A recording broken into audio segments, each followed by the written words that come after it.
Hello welcome to return to basics channel. Due to health issues मैं continue video लेके नहीं आ सका। But अब से ट्राई करूँगा कि हेल्थ इश्यूज हो चाहे कुछ भी हो, मैं ट्राई करूँगा कि आपकी वीडियोस ना रुके, कंटिन्यू आती रहें। स्टार्ट करते हैं। कल जो लास्ट वीडियो में हमने कहाँ तक पढ़ा था, हमने पढ़ लिया था कि जो 1857 जो स्पोई म्यूटिनी होती है वहां तक जो जो कंपनी के रूल थे, यानी कि चार्टर एक्ट और ये सब हमने पढ़ लिए थे। 1773 से लेकर के 1858 तक हमने पढ़ लिया था। आज हम पढ़ेंगे the company rule 1858, sorry the crown rule, जो 1858 से लेकर जब इंडिया इंडिपेंडेंस हासिल की ना 1947 में, तब तक जो कुछ भी इसके अंदर एक्ट वगैरह आए हैं वो सारे इसके अंदर हम पढ़ेंगे। Let's start today's video. आज की ये टॉपिक्स हैं, स्टार्ट करते हैं। सबसे पहले हम पढ़ेंगे the government of India act of 1858। देखो नाम से ही क्लियर है, जो 1858 में जो आया ना 1857 में। देखो अब हिस्ट्री, जैसे जैसे हिस्ट्री समझोगे ना आपको समझ में आएगा कि जो ब्रिटिशर्स थे कितने स्मार्ट और कितने चालाक क्लेवर थे वो। इनको पता था कि 1857 में जो सिपाही संग्राम हुआ था, जो सिपोई म्यूटिनी हुई थी, क्रांति, तो उनको पता था क्यों हुई थी, क्योंकि कंपनी वाले काफ़ी स्ट्रिक्ट थे और काफ़ी रूल्स वगैरह बना रखे थे। तो ब्रिटिश जो गवर्नमेंट थी, यानी कि एलिजाबेथ थी, क्वीन एलिजाबेथ, और उसके अंडर जो भी गवर्नमेंट थी, पार्लियामेंट जो थी, वो इतनी स्मार्ट थी, उनको पता था कि अगर अब इंडिया वालों को पार्टिसिपेशन नहीं दिया, थोड़ी लीनियंसी नहीं दी, या फिर जो एडमिनिस्ट्रेशन की कुछ पावर्स अगर हम इंडिया वालों को दे देंगे, तो वो अब उसी के चक्कर में पड़ जाएंगे, ना कि इंडिपेंडेंस हासिल करने के पीछे पड़ेंगे। मान लो कि एक रूम, जैसे आप मान लो आपकी स्टेट के अंदर सब लोग ऐसे हैं कि हाँ भाई सब किसी के जैसे किंग है, किंग काफी क्रूल किंग है, ठीक है। तो वो कुछ ऐसे पोस्ट लाता है कि हाँ भाई मैं 10 लोगों को कुछ पावर्स दे दूंगा कि वो औरों के ऊपर हुक्म चला लें। तो इंस्पाइट ऑफ कि आप उस राजा से पीछा छुड़वाओगे, आप ट्राई करोगे कि हाँ मैं उन 10 लोगों में शामिल हो जाऊं। तो सेम जो क्वीन थी उन्होंने भी ऐसा ही किया। इन्होंने क्या किया कि इंस्पाइट ऑफ कि हाँ भाई ये सब लोग स्वतंत्रता के पीछे बढ़े, कुछ ऐसा करते हैं कि इनको कुछ थोड़ी बहुत पावर दे देते हैं, ताकि इसके पीछे ये पड़ जाए और अपनी स्वतंत्रता भूल जाए, इंडिपेंडेंस भूल जाए। तो ये सब करने के लिए ही ये कुछ रूल्स और कुछ एक्ट लेके आए, जिससे जो इंडिया है, जो इंडिपेंडेंस है, ताकि उसके पीछे ना पड़े। ये बेसिकली इनका माइंडसेट था। तो ये सब जो भी प्रोसेस बाय प्रोसेस लेके आए, ना कि एक साथ। तो ये पूरी प्रोसेस हम जो क्राउन रूल थे ना, इसके अंडर सारी की सारी प्रोसेस हम पढ़ेंगे। तो स्टार्ट करते हैं। सबसे पहले मैं आपको बताऊंगा कि जो गवर्नमेंट ऑफ इंडिया एक्ट आया था 1858 का, ये क्यों लेके आए। देखो सबसे पहले इनके लाने का रीजन था कि स्पोई म्यूटिनी हुई, तो इसलिए ये लाना जरूरी था। अगर अब भी कंपनी का रूल ले रखते तो मोस्ट प्रोबेबिलिटी यही थी कि फिर से सिपोई म्यूटिनी हो सकती है। तो पहला रीजन कि यही है कि कंपनी रूल है, इसको हटा करके ताकि दोबारा से सिपोई म्यूटिनी ना हो, इसके लिए क्राउन रूल लेके आए। क्राउन रूल लाने के लिए एक्ट लेके आए, गवर्नमेंट ऑफ इंडिया एक्ट। इसके अंदर कुछ फीचर्स यानी कुछ प्रोविजंस दिए थे, वो सब हम इसके अंदर पढ़ेंगे कि कैसे कंपनी हट जाएगी, अब हर मैजेस्टी का रूल आएगा, यानी कि क्वीन इंडिया के ऊपर रूल करेगी, जो क्वीन का है ना रूल इस इंडिया पे होगा। ये सब है। इसको गुड गवर्नेंस एक्ट भी बोला जाता है। ये कहने की बात है। गुड गवर्नेंस क्यों बोला, क्योंकि देखो पहले कंपनी काफी काफी इंडिया इंडिया के ऊपर काफी क्या करती थी, हाँ क्रूर थी। तो अब क्या है कि ये कुछ लेके आ गए रूल, तो इसमें थोड़ी लीनियंसी बढ़ती। और पहले इंडिया वालों को पार्टिसिपेट एडमिनिस्ट्रेशन की कुछ पावर्स नहीं थी, कुछ भी। मतलब इंडिया वालों के पास कहीं पर भी कोई एडमिनिस्ट्रेशन पावर नहीं थी, कहीं पर वो नॉमिनेट नहीं होते थे, कहीं पर जाकर वो अपने अपने एरिया को वो नहीं करते थे। हाँ भाई मैं इनके लिए रिप्रेजेंट नहीं करते थे। तो अब सारी रिप्रेजेंटेशन की पावर, एडमिनिस्ट्रेशन की कुछ पावर्स, ये सारी चीजें दी ना, तो इससे ये हुआ कि इंडिया वाले थोड़े हाँ भाई ठीक है, ये कुछ हमारे बारे में सोचते हैं। तो वो थोड़े लीनियंट हो गए, अब दोबारा से सिपोही म्यूटिनी ना हो इसके लिए लेके आए, तो काफी अच्छा था ये, इसलिए इसको गुड गवर्नेंस एक्ट भी बोला जाता है। तो अब हम इसके कुछ फीचर्स पढ़ेंगे। सबसे पहले इसका फीचर यही है कि इसमें जो गवर्नड बाई होगा, जो इंडिया गवर्नड बाई होगा, वो होगा हर मैजेस्टी, यानी कि क्वीन, हर मैजेस्टी, वहां पर क्वीन को हर मैजेस्टी बोला जाता है। और जो गवर्नर जनरल ऑफ इंडिया की डेजिग्नेशन की यानी कि गवर्नर जनरल ऑफ इंडिया है, ये जो पोस्ट है इसको इसको चेंज कर दिया गया, हटाया नहीं, इसकी जो पोस्ट है यानी कि पावर सारी वही है, बस इसको चेंज करके वॉइसरॉय नाम दे दिया कि अब वो वॉइसरॉय ऑफ इंडिया होगा। ठीक है। और पहला वॉइसरॉय ऑफ इंडिया कौन था? Lord Canning. लॉर्ड कैनिंग जो last governor general of India था। तो Lord Canning was the first viceroy of India. ठीक है। तो पहला तो ये था। दूसरा इसने क्या किया कि इसने जो डबल गवर्नमेंट जो सिस्टम था ना, बोर्ड ऑफ डायरेक्टर्स और जो court, sorry, board of control और जो कोर्ट ऑफ डायरेक्टर्स की, कहीं पर तो ब्रिटिश पार्लियामेंट के कुछ और कंपनी के कुछ लीडर्स, तो वे जो डबल गवर्नमेंट का जो सिस्टम था इसको खत्म करके सिंपल एक रूल ही बना दिया कि हाँ भाई वॉइस रॉय होगा, वही सब कुछ देखेगा, उसकी काउंसिल है बस। इसने एक नया ऑफिस बनाया कि सेक्रेटरी ऑफ इंडिया। ये देखो यहाँ पर मैंने मेंशन भी कर रखा है कि secretary of India wasted with complete authority and control over Indian administration, कि इसको सारी की सारी पावर्स दे दी, कंप्लीट अथॉरिटी और कंट्रोल ओवर इंडियन एडमिनिस्ट्रेशन, जो इंडिया का एडमिनिस्ट्रेशन होगा वो सारा का सारा गवर्न किसके द्वारा होगा? सेक्रेटरी स्टेट ऑफ इंडिया, वो ही रिप्रेजेंट करेगा इंडिया को पार्लियामेंट में भी, कहाँ पर? ब्रिटिश में। ठीक है। तो जो सेक्रेटरी ऑफ द स्टेट यानी कि इंडिया का जो सेक्रेटरी ऑफ द स्टेट होगा वो एक ब्रिटिश मेंबर होगा, ब्रिटिश कैबिनेट का एक मेंबर होगा, not a British member, British cabinet का मेंबर, यानी कि जो ब्रिटिश पार्लियामेंट है उसका मेंबर होगा। सॉरी।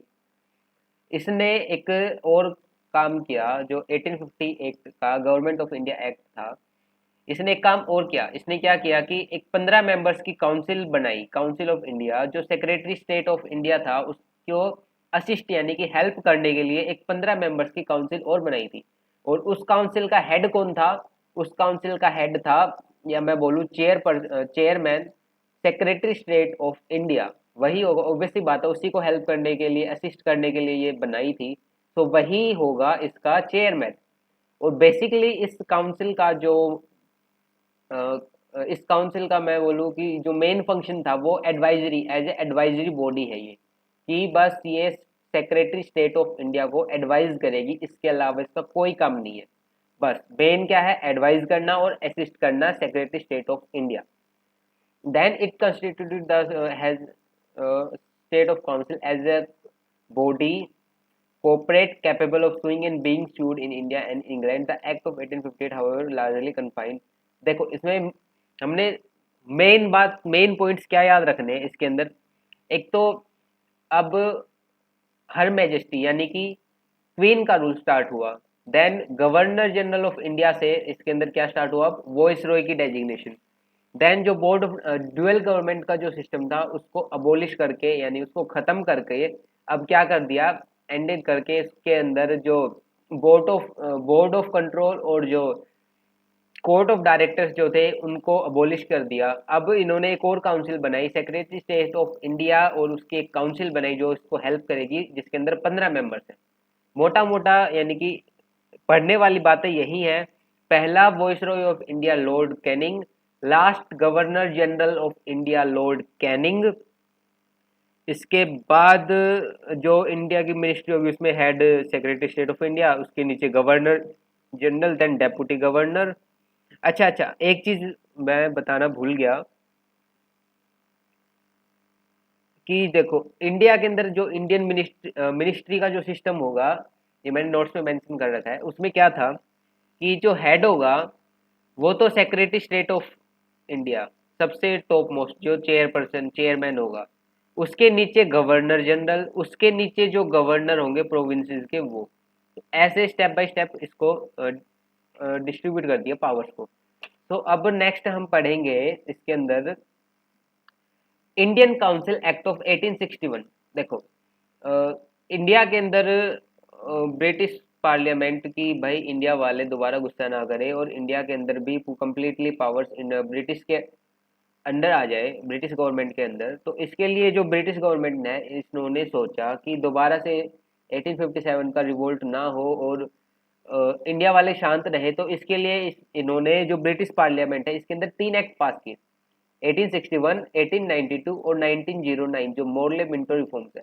तो ये जितने काउंसिल एक्ट्स हैं ये इन्होंने पास किए ब्रिटिश पार्लियामेंट में।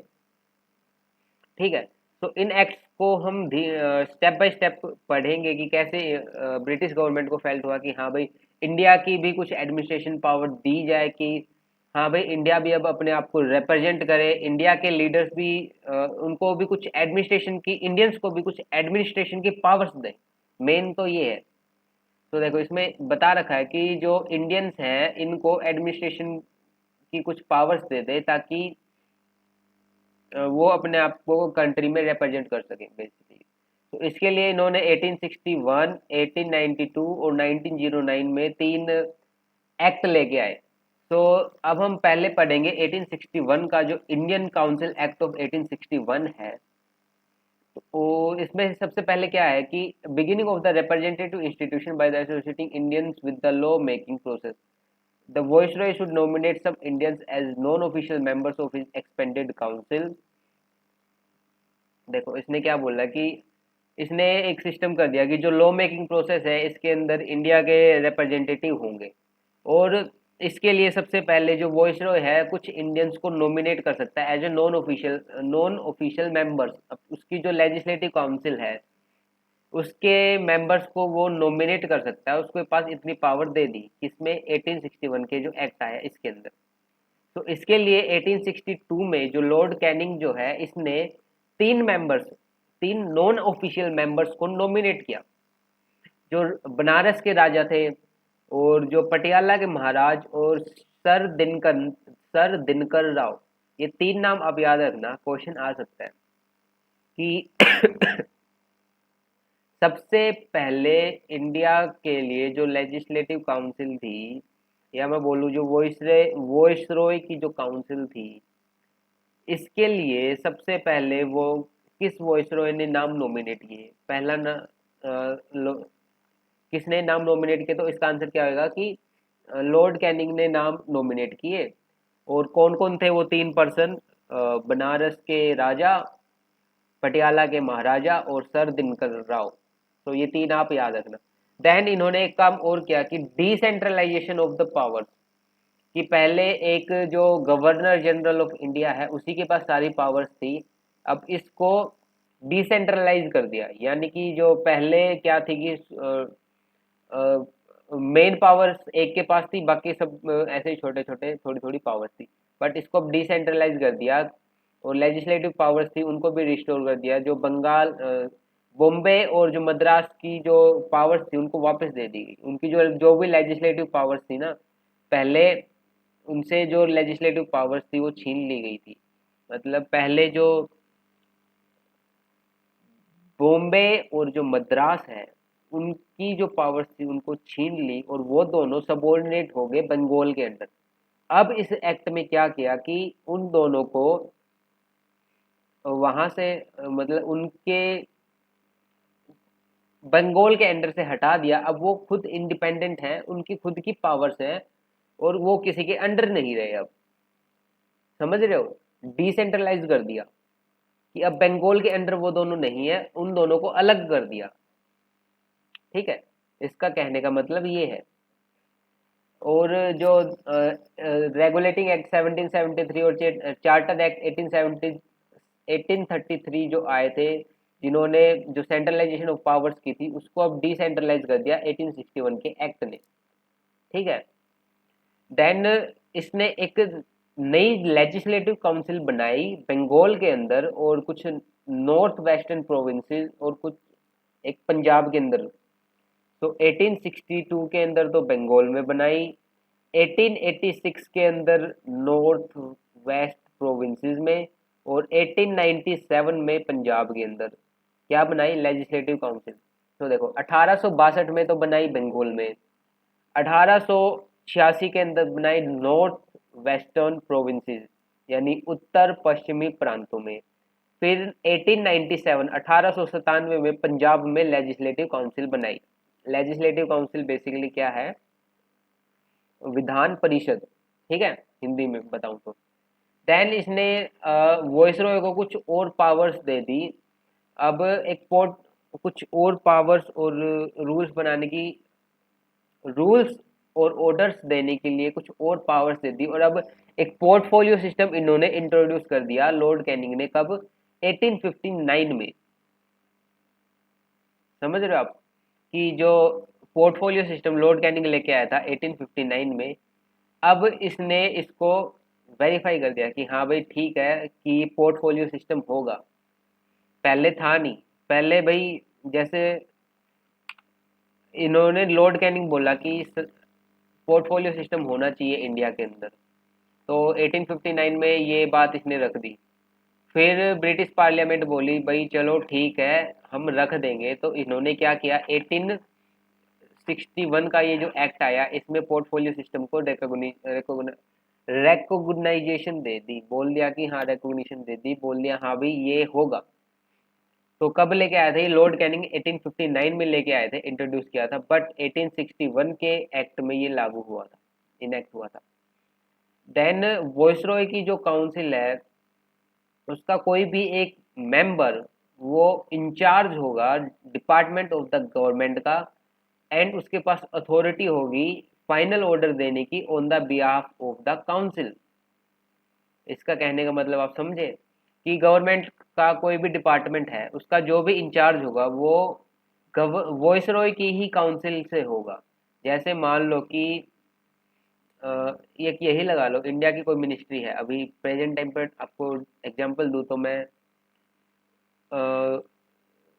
हेल्थ मिनिस्ट्री है, तो हेल्थ मिनिस्ट्री उस टाइम की हेल्थ मिनिस्ट्री जो है उसका जो हेड होगा वो कौन होगा, वो जो वॉइसरॉय की जो मैम वॉइसरॉय की जो काउंसिल है ना 15 या 16 मेंबर्स की, उसके अंदर से कोई एक बंदा होगा और उसके पास सारी पावर्स होंगी, या उसके पास मैं बोलूँ कि उसके पास इतनी पावर होगी कि वो उस सब मेंबर्स के बिहाफ के ऊपर उस सब मेंबर्स के बिहाफ के ऊपर क्या कर सके, उस फाइनल ऑर्डर दे सके कि हाँ भाई ठीक है ये ऑर्डर होगा, ऐसे ये रूल होगा, तो वो साइन करके दे देगा।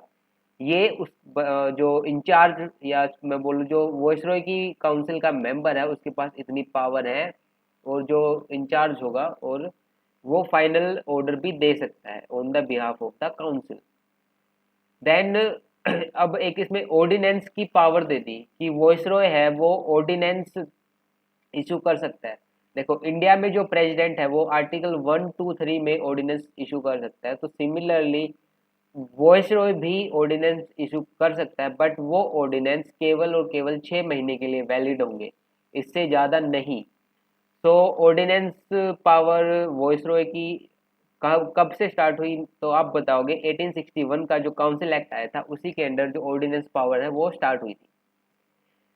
अभी तक हमने ये पढ़ा 1862 1861 का जो काउंसिल एक्ट था, इंडियन काउंसिल एक्ट। अब हम पढ़ेंगे 1892 का जो काउंसिल एक्ट आया ये। तो 1892 का काउंसिल एक्ट आया, इसने क्या किया, पहली चीज तो इसने की कि जो नॉन ऑफिशियल मेंबर्स थे इनकी संख्या बढ़ा दी। समझ रहे हो आप, सेंटर और प्रोविंशियल जो लेजिस्लेटिव काउंसिल थी, देखो सेंटर में थी अलग, बट जो प्रांत थे उनमें भी तो थी ना, सब में लेजिस्लेटिव काउंसिल थी, तो उन सब में मेंबर्स बढ़ा दिए पहली चीज। Then council gave the power of discussing, एक बजट डिस्कस करने की पावर्स दे दी।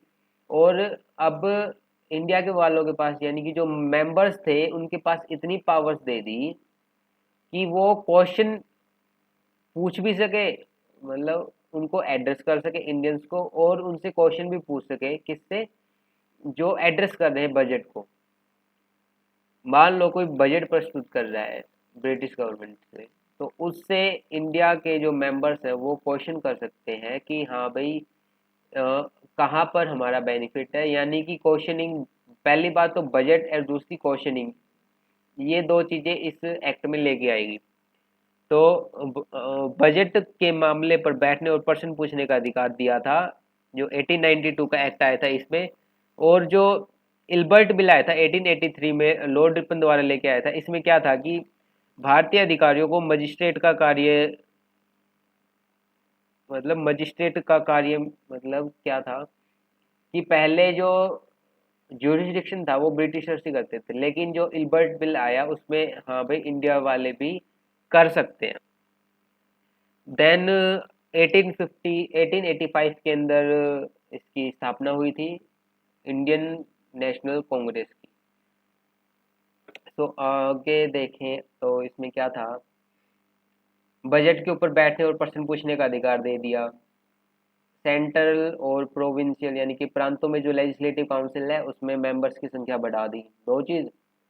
देन इसने क्या किया कि जो वॉइसरॉय है वो नॉमिनेशन पावर दे दी, और पावर दे दी, यानी कि वो नॉमिनेट कर सकता है कुछ और एक्स्ट्रा नॉन ऑफिशियल मेंबर्स को। देखो इससे पहले वाले एक्ट में भी नॉमिनेट कर सकता था, मतलब 1861 में। अब क्या है कि ये फिर से कुछ और एक्स्ट्रा मेंबर्स को भी नॉमिनेट कर सकता है।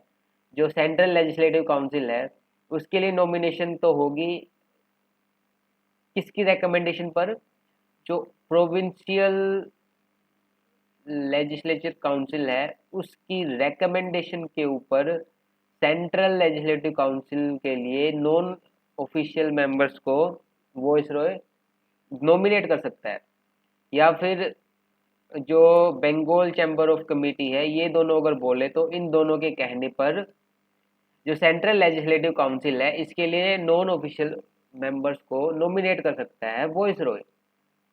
बट जो प्रोविंशियल यानी कि जो प्रांत की लेजिस्लेटिव काउंसिल है, प्रांतीय लेजिस्लेटिव, प्रांतीय विधान परिषद जो है, इसके लिए गवर्नर्स कुछ बंदे रेकमेंड कर सकता है, किसके कहने पर, जो डिस्ट्रिक्ट बोर्ड है, recommendation of the district board, municipalities, universities and trade and zamindars and chamber on the recommendation, कि हाँ भाई इनकी रिकमेंडेशन पर ये कुछ बंदों को क्या कर सकता है, नॉमिनेट कर सकता है।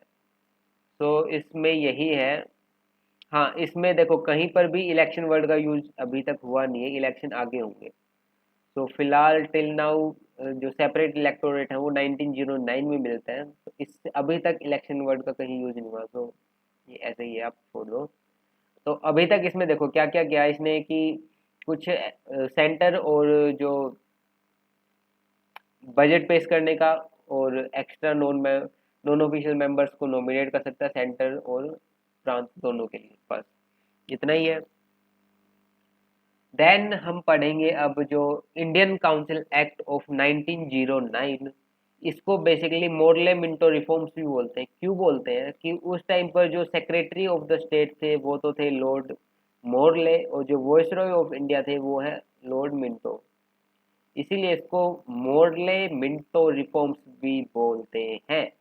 तो इसके लिए इन्होंने क्या किया कि it considerably increase the size of legislative council both centre and provincial. The number of members in the central legislative council was raised from 16 to 60, and the number of members in provincial legislative was not uniform. देखो पहला इसने क्या किया कि centre में जो legislative council थी, जो केंद्रीय विधान परिषद थी, उसमें 16 से जो मेंबर्स है, मेंबर की संख्या, सदस्यों की संख्या 16 से बढ़ा करके 60 कर दी। और जो प्रांतीय विधान परिषद थी उसमें भी अलग अलग नॉन यूनिफॉर्म मेंबर्स थे, यानी किसी में 10, किसी में 15, 25, 30, जो भी है ऐसे अलग अलग वेरी करते थे। तो इन सब में भी कंसिडरेबली इंक्रीमेंट ही दिया था, कि इंक्रीज ही की थी मेंबर्स की संख्या। देन इन्होंने क्या किया कि majority but allow the provincial council to have non official majority. It allows the deliberative function of the legislative council at both the levels. For example, members were not allowed to ask supplementary. Okay, मैं आपको इसमें simply बता देता हूँ कि इन्होंने जो Morley-Minto reforms है, इन्होंने कम्युनलिज्म को बढ़ावा दिया, यानी सांप्रदायिकता को बढ़ावा दिया।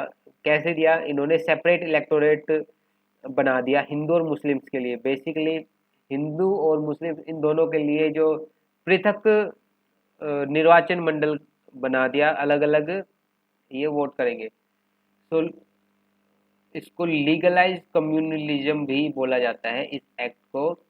और इस एक्ट को यानी कि जो Lord came to known as जो मोरले मिंटो रिफॉर्म्स हैं, इसको हम क्या बोलते हैं? इसको हम बोलते हैं लीगलाइज कम्युनलिज्म। और इसने देखो सेपरेट इलेक्टोरेट दिया था मुस्लिम्स को, इसलिए इसको लीगलाइज्ड कम्युनलिज्म भी बोलते हैं। देन जो लॉर्ड मिंटो है उस टाइम पे जो वॉइसरॉय थे, इसको फादर ऑफ कम्युनल इलेक्टोरेट भी बोला जाता है। तो ये स्टैटिक क्वेश्चन है, इसको आप याद रखना। It also provided for separate representation of presidency, corporation, chambers of commerce and understanding जमींदार, ये सब ऐसे ही है। देन इसमें देखो मेन फैक्ट याद रखने की, सेपरेट इलेक्टोरेट कब मिला? 1909 में। और फादर ऑफ कम्युनल इलेक्टोरेट किसको बोला जाता है? लॉर्ड मिंटो, स्ट्रेटजी के। सेपरेट इलेक्टोरेट सिस्टम 1909 में स्टार्ट हुआ। और इस एक्ट को लीगलाइज कम्युनलिज्म भी बोला जाता है। It also provided some extra members, यानी considerably increase the size of legislative council both in the centre and the province. Centre में इसने कितने की? 16 से 60, एंड प्रोविंसेस में भाई कंसिडरेबली इंक्रीज किया। एक और है इसमें, इंडियन एग्जीक्यूटिव काउंसिल, जो भारतीय कार्यकारी परिषद है, इसकी स्थापना भी इसमें की। और जो पहले भारतीय थे जो इस काउंसिल के जो मेंबर थे, तो वो कौन थे? सत्येंद्र प्रसाद सिन्हा, जिनको लॉ मेंबर भी चुना गया गया था। ये रहे सत्येंद्र प्रसाद सिन्हा, जो थे वॉइसरॉय की काउंसिल को ज्वाइन करने वाले पहले इंडियन थे। और इनको लॉ मेंबर के रूप में अपॉइंट किया गया था एज द लॉ मेंबर। तो ये कुछ फैक्ट्स थे, आप याद रखना, ठीक है।